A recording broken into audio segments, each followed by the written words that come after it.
Y ¿saben algo?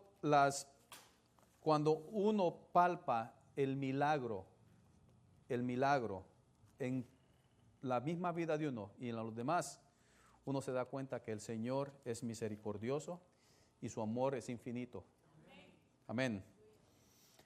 Bueno, esta mañana vamos a seguir con nuestra serie, que el título de esta serie es Cambio Cultural. Cambio cultural, cómo seguir a Cristo en un mundo cambiante. El título del sermón de esta mañana es El Evangelio y la moralidad sexual, comprado con un precio, comprado con sangre. Eso es, ¿por qué somos comprados con un precio y para qué somos comprados por ese precio?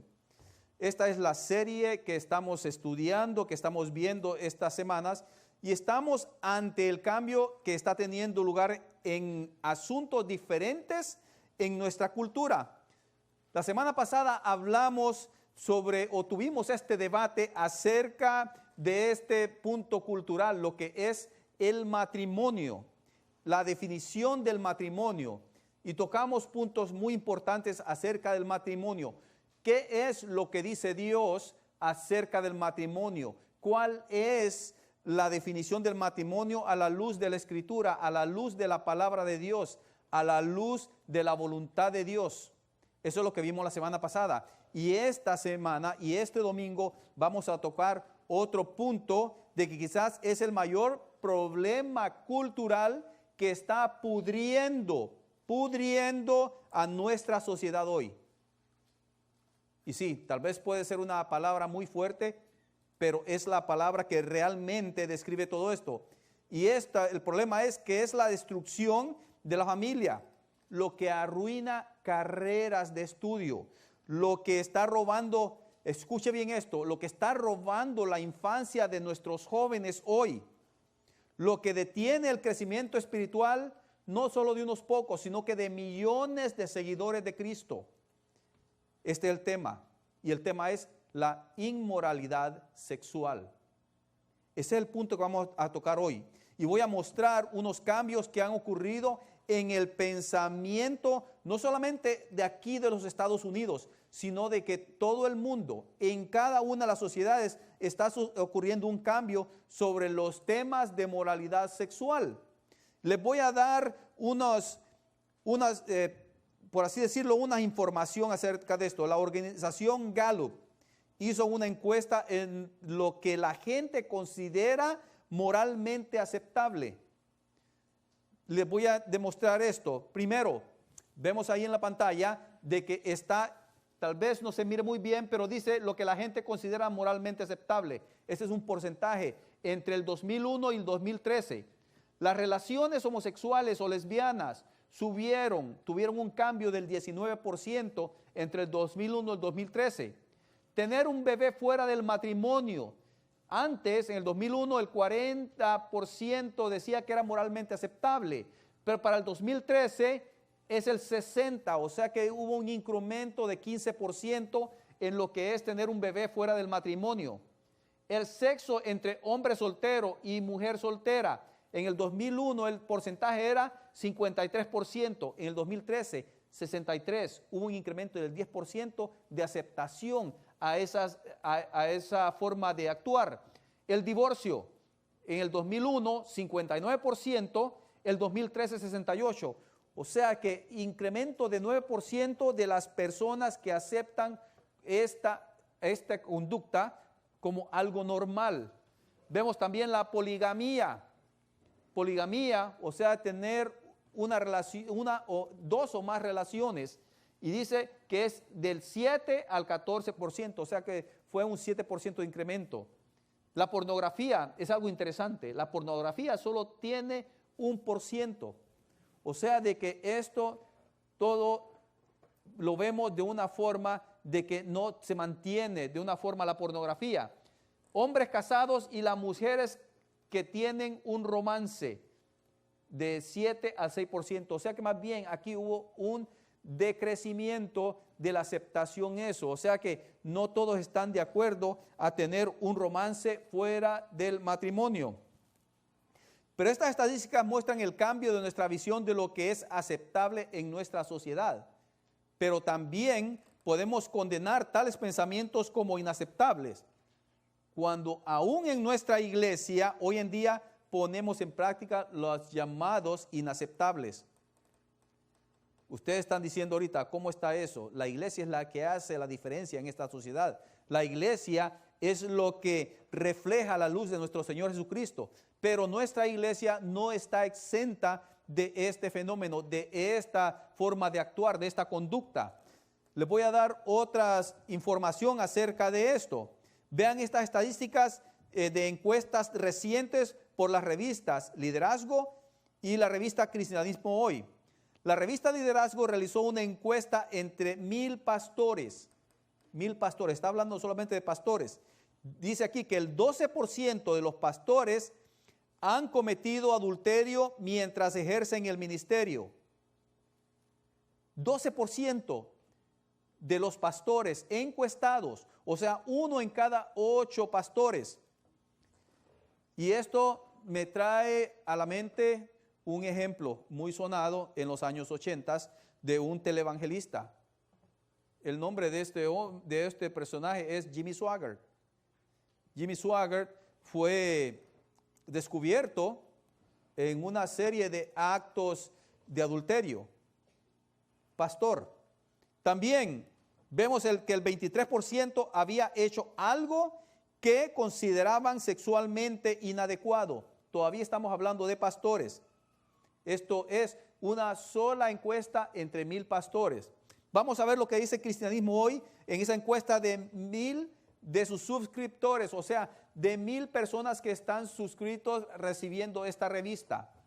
Y estos ya no son pastores, pero son cristianos, dice.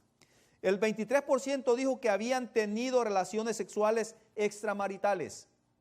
El 45% había hecho algo que ellos mismos consideraban sexualmente inadecuado. Esto estamos hablando dentro de la iglesia de Cristo. Todo esto lo hace más desafiante para nosotros al determinar qué es sexualmente inmoral y moral. Hoy en día el factor determinante de lo que es correcto e incorrecto está basado más en cómo la persona se siente, cómo la persona piensa. Eso es lo que dicta hoy en día lo inmoral y moral. Eso es lo que lo dicta en esta sociedad. Pero para los seguidores de Cristo hay un solo estándar. Para los seguidores de Cristo hay un solo estándar. Y eso es la palabra de Dios. Y eso es lo que vamos a ver esta mañana. ¿Cuál es la norma a seguir a la luz de las Escrituras? Las Escrituras, la Biblia, la palabra de Dios. Y cuando nosotros repetimos 1 y 1,000 veces la palabra de Dios, sea algo más mecánico que otra cosa. Pero muchas veces no nos ponemos a razonar que la palabra de Dios es Dios hablando, es dando su carácter, es dando su pensamiento para nosotros, es dando la pauta la cual nosotros debemos de seguir. Y eso es lo que vamos a ver ahora. No nos vamos a guiar por cualquier pensamiento filosófico, no nos vamos a guiar por cualquier tema psicológico, sino que nos vamos a guiar por lo que es la palabra de Dios. Este libro precioso, esto lo que nos da el seguimiento, lo que nos da la pauta a cómo vivir una vida santa, apartada para nuestro Señor. Entonces, vamos a ver lo que dice la palabra de Dios y lo vamos a buscar en la Biblia en 1 Corintios 6. Busquen en sus Biblias 1 Corintios 6. Y ahí vamos a ver que este libro, no hay mejor lugar en la Biblia para obtener instrucciones acerca de lo que es el asunto de moralidad sexual más que la carta de 1 Corintios. La carta de 1 Corintios es algo muy especial con respecto a todos estos asuntos. Y vamos a ver cómo utilizó al apóstol Pablo con respecto a esta comunidad de los corintios. La ciudad de Corinto era el emblema de una cultura saturada de sexo, por si no lo sabían. Le voy a contar un poco sobre la ciudad de la iglesia. Corinto era una ciudad moralmente corrupta. Era algo, pero pecaminoso en ese tiempo. Es como ahora, podemos citar Las Vegas, podemos citar Hollywood, podemos citar el Valle de San Fernando, por si no lo sabían, el Valle de San Fernando es la capital de la pornografía. Estamos hablando la capital de la pornografía. Esta ciudad genera billones de dólares con respecto a la pornografía. Pues entonces podemos dar una relación de que ustedes se pueden imaginar lo que era la ciudad de Corinto. Incluso en el mundo pagano, cuando se referían a la ciudad de Corinto, lo hacían de una forma por su corrupción moral, tanto que hicieron un verbo del nombre de la ciudad. O sea que utilizaban este verbo para decir de alguien corrupto. Decían, estás corintianizado. Este muchacho, decían, o este hombre anda bien corintianizado. O sea, este anda bien depravado. O es un corintio. Corintio es una ciudad moralmente corrupta. Y esto llegó a representar la inmoralidad generalizada y el libertinaje desenfrenado. En otras palabras, yo escucho esta frase muy a menudo, ¡qué bárbaro! Cuando dicen a alguien, no hombre, hoy sí te pasaste, dicen, ¡qué bárbaro! Y bárbaro era alguien de que no tenía educación. Entonces, los bárbaros eran aquellos que no tenían una cultura definida, no eran personas cultas en las épocas pasadas.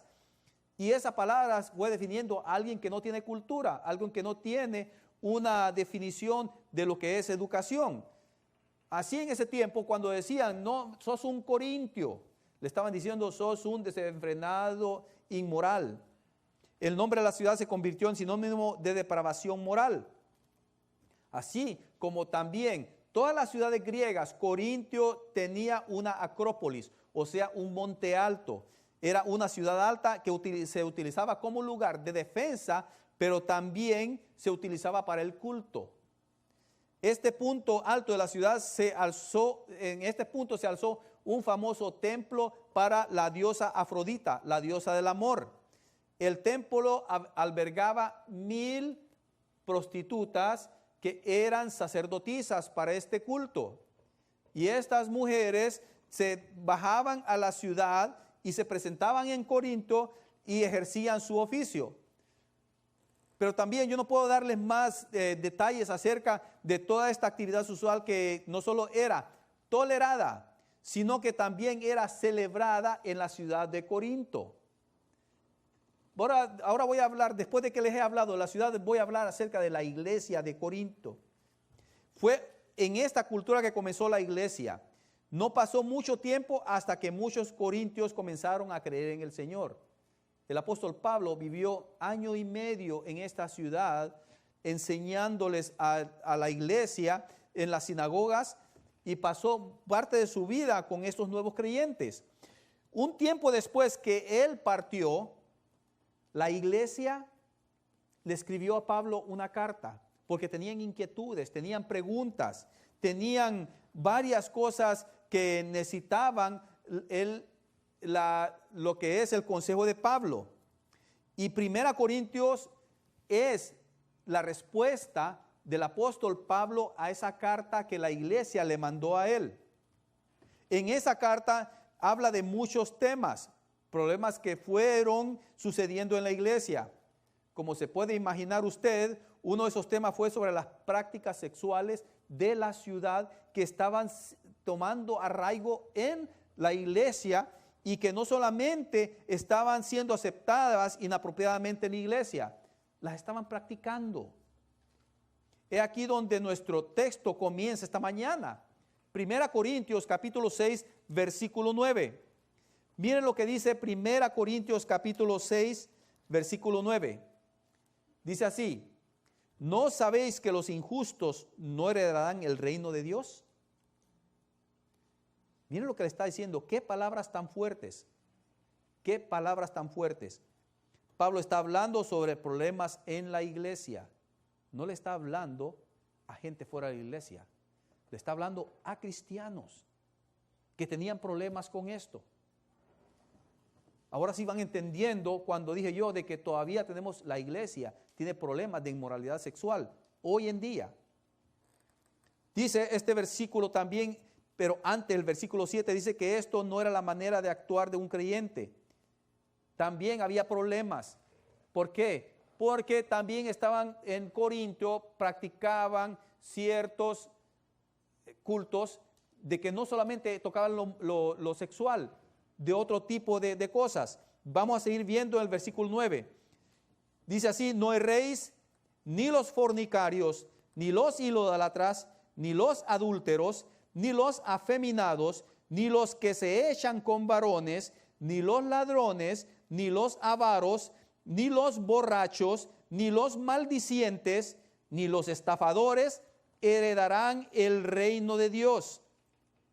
Y vamos a tocar aquí dos prácticas, vamos a tocar varias prácticas, vamos a verlas así detenidamente, tocantes a lo que estaban viviendo en la iglesia de Corinto. Primero, hay dos prácticas tocantes con la avaricia, ladrones y avaros. ¿Cuál es el ladrón? Es aquel que desea tener lo que el otro tiene. Avaro, el que no quiere compartir con otros, no solamente es egoísta, sino que es aquel que desea tener solamente todo para él. Hay otras dos que dice, tratan de cómo nos tratan otros, los maldicientes y los estafadores. Los maldicientes son aquellos que no solamente están maldiciendo cuando utilizan esa palabra, sino que qué palabras, qué vocabulario se utiliza para comunicarse con otra persona. Yo recuerdo que cuando era niño yo, se utilizaban ciertas palabras y esas palabras se tomaban como un insulto. Es más, recién venido aquí a California, yo escuchaba en ciertos grupos que querían insultar a alguien, le decían una palabra que empezaba con U. Pero ahora, entre los amigos se tratan con esa palabra. Y recuerdo que un muchacho estaba trabajando conmigo y de repente me empieza a hablar así. Y lo quedo viendo yo, un momentito, ¿qué me quieres decir con eso? Oh, eso quiere decir camarada, me dice. ¿Quiere decir amigo? O de veras, ¿cómo está cambiando la cosa ahora? Por favor, le digo yo, no me hables así. Pero de eso está hablando cuando dice maldicientes y estafadores también. Aquellos que se aprovechan de sus hermanos. Hay otra también de cómo nosotros mismos nos tratamos. Borrachos. Recuerden que el cuerpo de nosotros es el templo del Espíritu Santo. Cuando nosotros abusamos de nuestro cuerpo, estamos irrespetando el templo del Espíritu Santo. Si yo utilizo drogas, si yo utilizo alcohol, si yo fumo, si yo llevo una vida desenfrenada en el sexo, si yo no cuido mi dieta, estoy abusando el templo del Espíritu Santo. Puede ser que unos hermanos o algunos de ustedes digan, hermano, con eso de la dieta, yo oro por la comida y ya está santificada y como. Pero mi cuerpo yo no lo voy a utilizar para tentar al Espíritu Santo. Porque aún así cuando esa comida es santificada, lo dice Romanos, busquen Romanos, en Romanos creo que es capítulo 8, por eso dice que una vez que cuando estaban sacrificando los ídolos, uno ora por la comida y ya es bendecida. Pero cuando uno no se detiene a pensar en cómo uno puede agradar al Señor por medio también de lo que uno come, uno está abusando. Uno está maltratando lo que es del Señor. La mitad de la lista también habla de las prácticas sexuales. Miren estas prácticas: fornicarios, todos los que se complacen en inmoralidad sexual en general, idólatras, aquellos que no solamente adoran ídolos, pero también que adoran, que se gozan en todo aquello que ofende a Dios.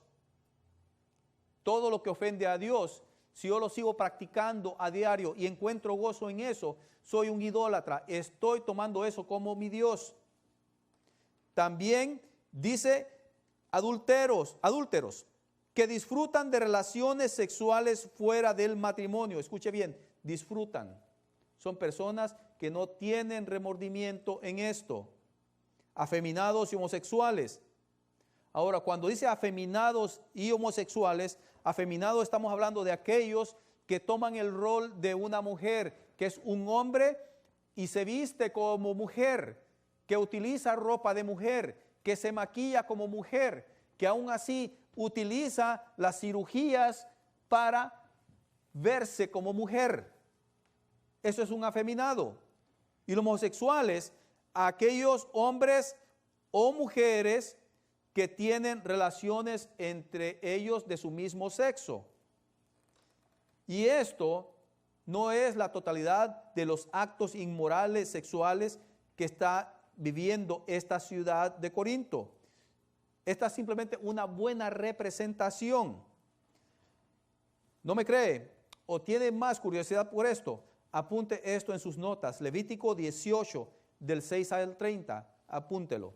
Para después que usted en su casa tenga el momento de meditar sobre este sermón que estamos teniendo ahora, pueda tener base de lo que dice la palabra de Dios y cómo Él expone estos pecados sexuales.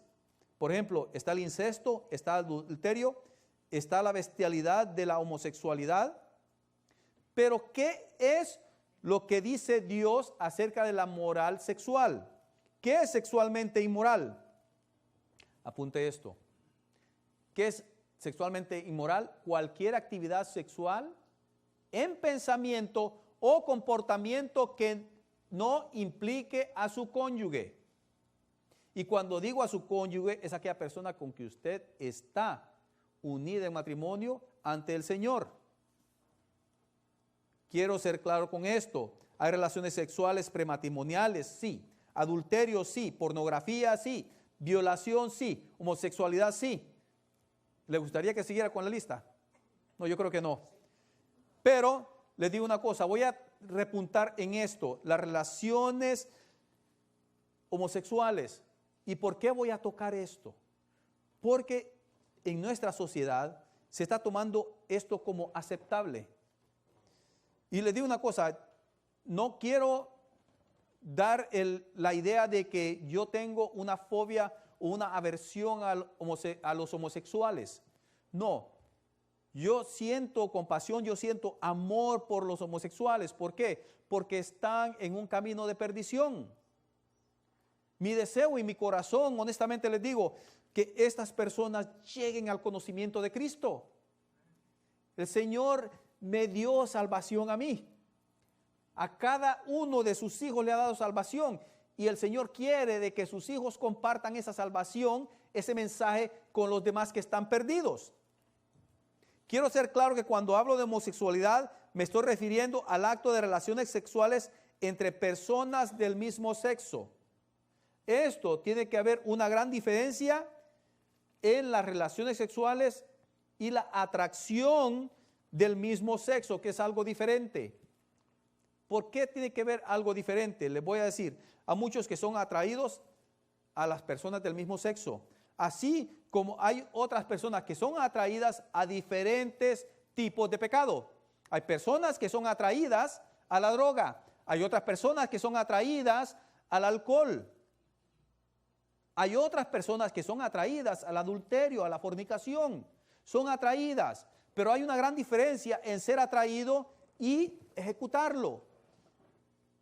Cuando hablo de esto, estamos hablando de que no es pecado, pero es una tentación al pecado, una lucha contra el pecado, algo de que todos nosotros tenemos. Cada uno de nosotros tenemos una lucha, no la misma lucha que el otro hermano. Uno podemos tener lucha contra la pornografía, otros con el adulterio, otros con el alcohol, otros con las drogas, etcétera, etcétera, otros con la difamación, otros se puede ser con la avaricia. Todos tenemos una lucha con el pecado diferente. Lo mismo sucede con la atracción del mismo sexo. Hay muchos cristianos que luchan contra esto. Luchan. Y nadie me va a decir de que la lucha personal que tienen contra el pecado es fácil. Todas nuestras luchas son difíciles. Y eso quiero aclararlo. Tenía el deseo de aclararlo esto. Hay otra confusión también entre los cristianos sobre si la homosexualidad es pecado. Les voy a decir entonces qué es lo que pienso yo o qué dice la Biblia. Dice la Biblia que sí es pecado. Sexo entre personas del mismo sexo es pecado. Lo mismo que el incesto, lo mismo que el adulterio, lo mismo que la bestialidad. Miren este verso, Levítico, les dije que lo apuntaran, Levítico 18, 22. Miren lo que dice este versículo. No te echarás con varón como con mujer, es abominación. No te echarás con varón como con mujer, es abominación. Este versículo es tan relevante como el versículo anterior del 22 al 21, donde habla que no ofrezcan a los niños en sacrificio. Tiene la misma validez también esto que el otros tipos de pecado. Tiene la misma validez. Esto no significa que no amemos a los que practican la homosexualidad. No está hablando de esto. Necesitamos ir a alcanzar el perdido. Necesitamos alcanzarlo para que él tenga salvación. Había muchos en la iglesia de Corinto que vivían en este estilo de vida antes de llegar a Cristo. Si usted es cristiano y usted hace una evaluación en su vida personal, antes y después de llegar al Señor, se va a dar cuenta que usted cometía, así como yo también cometíamos actos de que ahora no los cometemos. Mire lo que dice 1 Corintios 6:11, después de que hemos leído el versículo 9 y 10, dice, acerca de todas estas cosas inmorales, dice, y esto erais algunos, mas ya habéis sido lavados, ya habéis sido santificados, ya habéis sido justificados en el nombre del Señor Jesús y por el Espíritu de nuestro Dios. Dependiendo de cada vida, antes de que el Señor nos haya llamado, vivíamos estilos de vida muy diferentes. Y puede ser aquí que en esta habitación, en esta mañana, hayan ciertas personas que que tienen rasgos que los caracterizaban en su vida anterior, pero que por el lavamiento en la sangre del Señor, por ese sacrificio en la cruz, ahora estas vidas están siendo utilizadas para la honra y gloria del Señor. Ha habido un cambio. Primero, hemos sido lavados, tenemos una nueva vida, hemos sido santificados. Cuando digo santificado, que hemos sido apartados, tenemos un nuevo patrón de vida, un nuevo estilo de vida, el estilo de vida que agrada al Señor, el estilo de vida que no ofende a mi Señor. Fuimos justificados, o sea que en otras palabras tenemos una posición ante el Señor. Tenemos justificación, una posición, una nueva vida ante Dios por el sacrificio de su Hijo Jesucristo. ¿Qué entonces nos está diciendo Dios a nosotros? Con todo esto, con este pasaje, con Levítico, con Corintios, ¿qué nos está diciendo? Nos está diciendo que no adoptemos prácticas culturales. Muchos de ustedes han escuchado esa frase, ese proverbio. En lugar donde fueres, haz lo que vieres. No puede estar más contrario de lo que dice la Escritura. No importa lo que la cultura está haciendo a su alrededor. Un genuino seguidor de Cristo no hace estas cosas. No las hace. Uno necesita, debe demostrar por medio del testimonio que uno es santo, que uno es separado, que uno está viviendo una vida para el Señor. No podemos vivir como nos plazca. Ya no. Recuerden, antes éramos esclavos del pecado. Romanos lo dice. Pero ahora vivimos una nueva vida en el Espíritu que agrada a Dios, especialmente con respecto a las prácticas sexuales. Miren lo que dice el versículo 12, 1 Corintios 6, 12. Todas las cosas me son lícitas, mas no todas convienen. Todas las cosas me son lícitas, mas yo no me dejaré dominar de ninguna. La palabra aquí, lícito, es de que yo en mi voluntad lo puedo hacer. Yo puedo hacer cualquier cosa en mi vida, pero todo lo que yo hago tiene una consecuencia, tiene una respuesta. Y cuando dice que no todo me conviene, que no todo me conviene, no todo me lleva, no todo tiene esa ecuación con respecto a mi relación con mi Señor Jesucristo. En Cristo somos libres de pecado. ¿Por qué libres? Ya nosotros no somos esclavos del pecado. Ya el pecado no es una práctica constante en nosotros. No nos domina. Ahora me gusta el canto que cantamos anteriormente. Él es mi amigo fiel, su amigo soy. Ya no soy esclavo. Si yo le sirvo es porque yo lo amo, no porque estoy obligado a hacerlo. Y cuando yo me separo de toda esta inmoralidad, lo estoy haciendo por amor a Él, por agradecimiento a Él, porque es mi amigo, porque es mi Salvador, porque es el que me limpió. En Cristo somos libres y ya no estamos bajo condenación. También lo podemos encontrar en Romanos 5.1, apunte Romanos 5.1, Romanos 8.1 y Gálatas 5.1. Pero aquí también, cuando volvemos al punto de los corintios, parece que los corintios estaban usando esa libertad como una justificación para participar en las prácticas inmorales sexuales prohibidas o promovidas por la cultura. Estaban entendiendo erróneamente cuando decía el apóstol Pablo, yo ya soy libre, el pecado no se enseñorea de mí, o sea, el pecado no me esclaviza. Y estaban tomando ese concepto para hacer cualquier cosa y decir, de todos modos, mi Señor pagó por todos mis pecados. Los pecados que yo voy a cometer, Él ya los perdonó, y es cierto. Pero ya los perdonó porque Él nos dice, si me amáis, guardad mis mandamientos, Juan 14, que nos dice que nos tenemos que apartar para Él. Y probablemente eso es la lista que Pablo estaba utilizando en esta carta con relación a ellos. Si bien es cierto que el participar en la inmoralidad sexual no nos costará la salvación, porque la salvación no está basada en obras, sino que es un regalo. Si bien la inmoralidad sexual no nos va a costar la salvación, pero va a tener sus consecuencias. Va a tener sus consecuencias.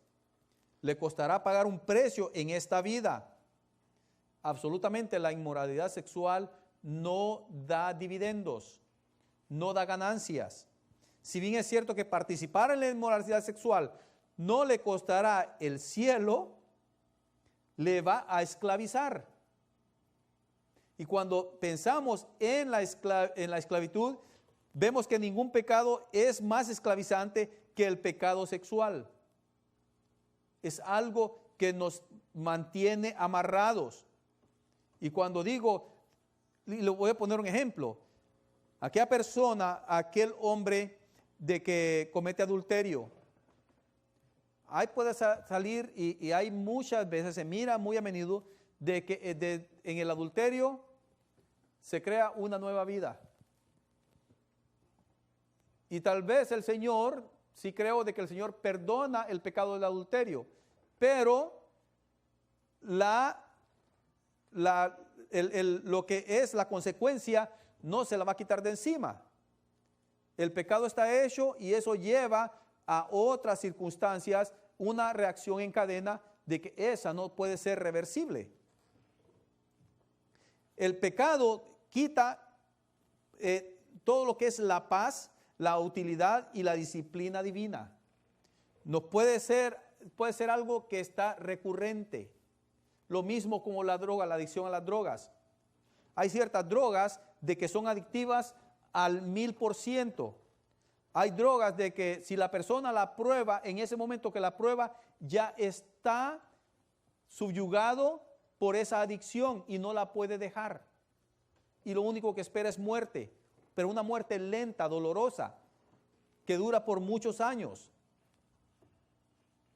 Eso es lo que hace el pecado, no solamente la inmoralidad sexual, sino que todo tipo de adicción al pecado. Pero esta mañana queremos llegar a esta reflexión. Recuerdan que anteriormente les dije que íbamos a tocar 3 puntos sobre una reflexión, una aplicación y vamos a decir de que es una relación con nuestro Señor. Y esta semana me gustaría reflexionar sobre el resto del capítulo 6. Apunten esto, los versículos del 13 al 20. Lo que recuerdan a los seguidores de Cristo. ¿Qué es lo que recuerda? 3 cosas. Miren, estos versículos recuerdan al seguidor de Cristo 3 cosas y hacen estas preguntas, nos hace hacernos estas preguntas.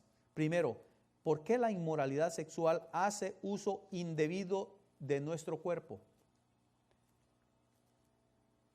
Y eso lo puede leer 1 Corintios 6 del 13 al 14.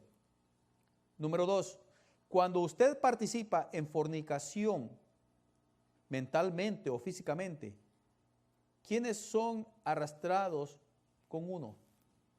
Cuando uno practica fornicación, ya sea mentalmente o físicamente, ¿quiénes más son arrastrados con uno en este pecado? 1 Corintios 6 del 15 al 18. La tercera, ¿qué es su cuerpo? ¿Qué es mi cuerpo? ¿Quién lo posee? ¿Y qué es lo que debería hacer con él? 1 Corintios 6 del 19 al 20. Después de que hacemos esta reflexión personal, que esto sería bueno hacerlo durante toda la semana, entramos a la aplicación práctica. Y hay 2 cosas que estoy tratando de comunicar en esta mañana, hermanos. Primero, el sexo es un regalo maravilloso de nuestro Dios que ha dado para ser experimentado solo entre un esposo y una esposa y nadie más. Solamente entre ellos. Es algo precioso de que es para un esposo y una esposa. Cualquier otro medio de participación en sexo se eleva a la condición de una idolatría. Y eso toma el puesto de Dios y en nuestra vida y por lo tanto es pecado. Número 2, para todos los creyentes que luchan con la pureza sexual, Pablo nos da un solo consejo. Y está en 1 Corintios 6, 18. Miren, vean lo que dice ese consejo. Huir. Como decíamos en Honduras, dese a la guinda, dese a la fuga. El Señor no dice de que se mantenga ahí en medio de esa tentación. Yo recuerdo muchas veces de cristianos que el Señor los ha rescatado del alcoholismo. Y dice, tengo muchos amigos que son alcohólicos. Quiero testificarles a ellos de lo que el cambio que ha hecho el Señor. Y se van a donde todos sus amigos se congregan todo el tiempo. ¿Y dónde es eso? En la cantina.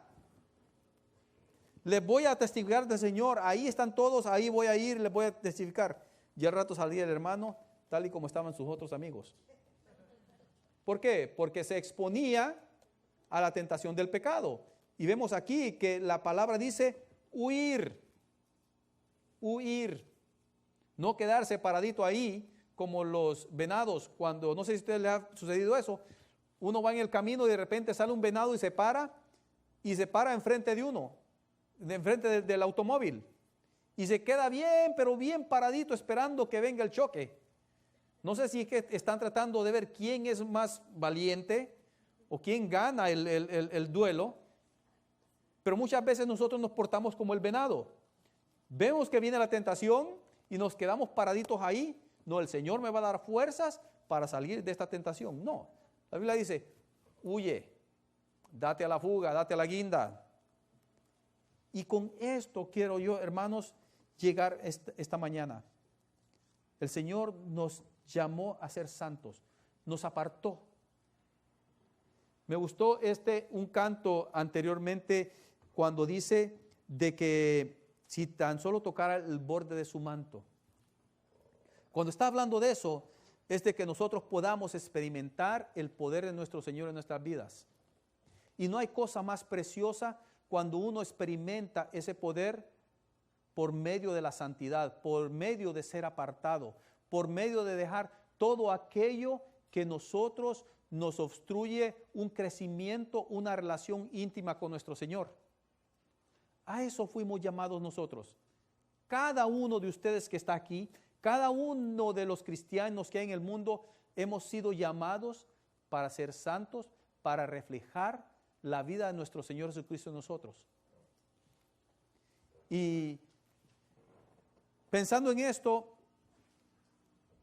yo traigo esta reflexión, que nosotros nos escudriñemos nuestros corazones de una forma limpia, honesta, agradable ante el Señor.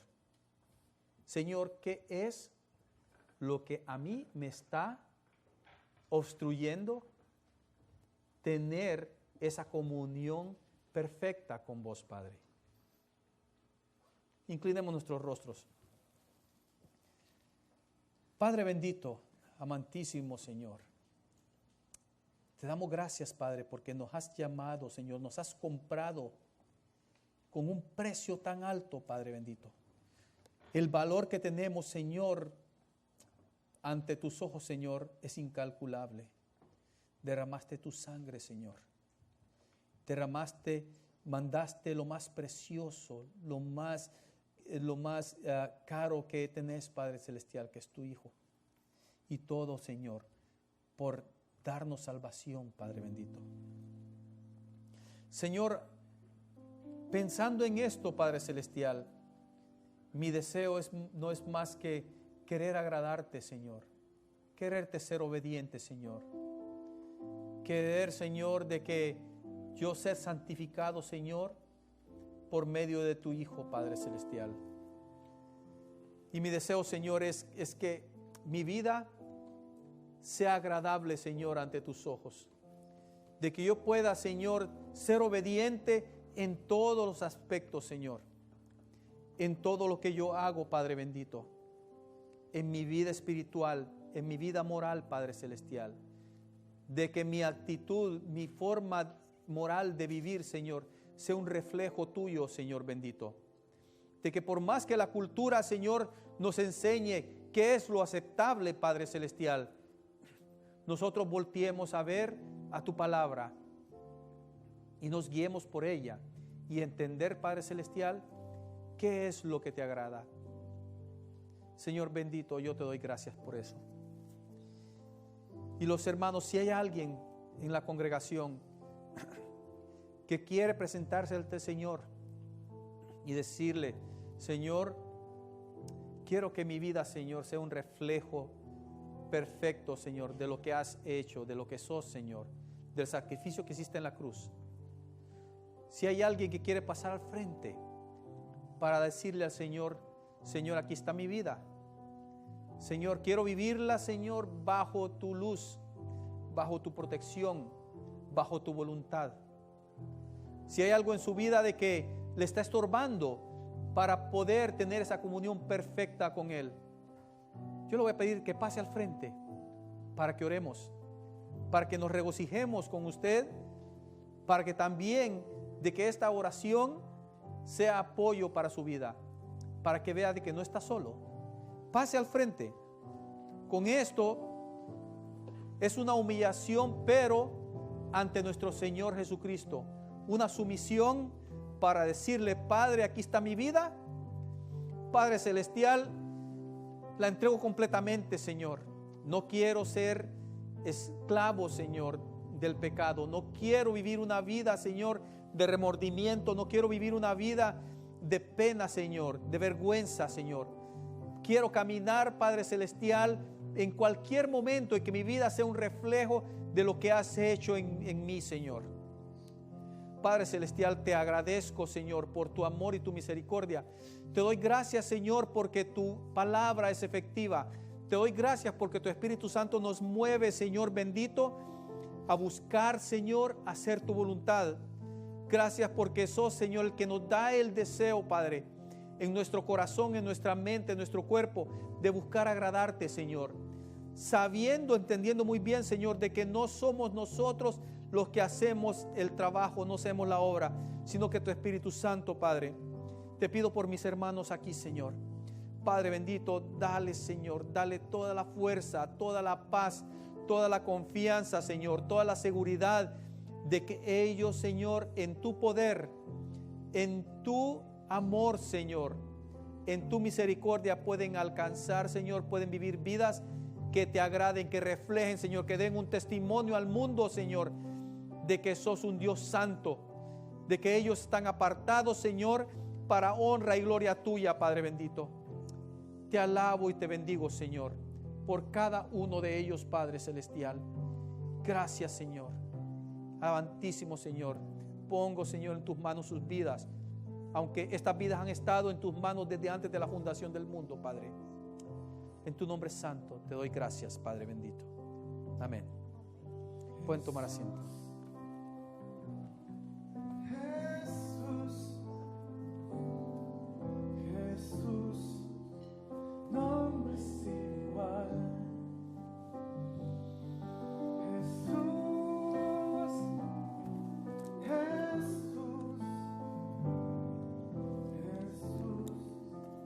nombre sin igual. Padre celestial, también te queremos dar gracias, Señor, por las ofrendas y los diezmos, Señor. Gracias, Padre, porque nos has proveído. Gracias, Señor, porque tu fidelidad es grande, inmensa, Señor. Y nunca, Señor, hemos estado desamparados, Señor, por tu mano poderosa, por tu misericordia. Bendecila, Señor, que sean utilizadas conforme a tu voluntad. Te damos gracias, Señor, por lo que nos das y también por lo que no nos das, Señor. Y que sea todo esto para honra y gloria tuya. Amén. Eres mi amigo fiel. Eres